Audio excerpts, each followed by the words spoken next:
The UN urges all countries to help deal with the growing refugee crisis as thousands more asylum seekers stream into Germany and Austria. Activists from those two countries have crossed into Hungary by car to pick up some of those fleeing war-torn Syria and other countries.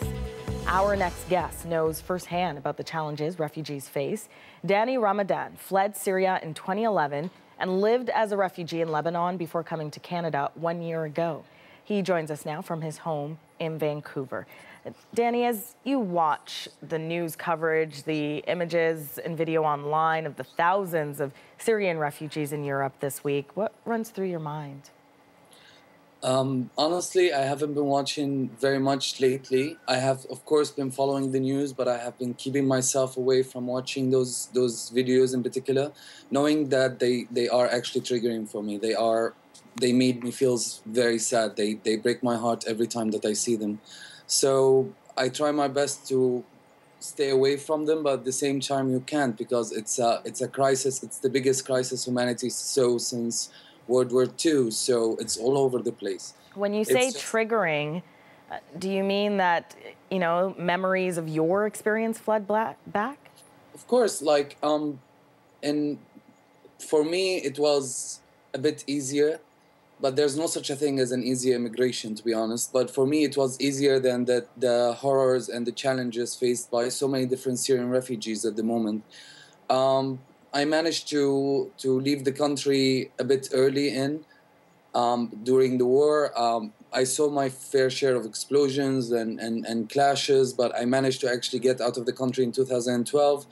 I lived as a refugee for 2 years in Lebanon, and while I lived a happy life there, but at the same time Lebanon is tightening up a bit by bit on the refugees, and it was causing a lot of stress for us, me and my partner.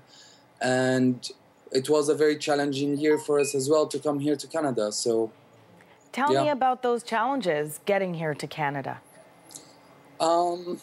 Well, firstly, it took us around a year to manage to apply, because we didn't come through any government sponsorship. We came through something called private sponsorship, where 5 Canadians can come together and sponsor a family unit. So me and my partner, we were considered a family, and 5 Canadians managed to put money together and managed to put resources and time and effort to actually bring us here, which took almost a year. And then we had to wait for this application that was submitted by them for almost another year.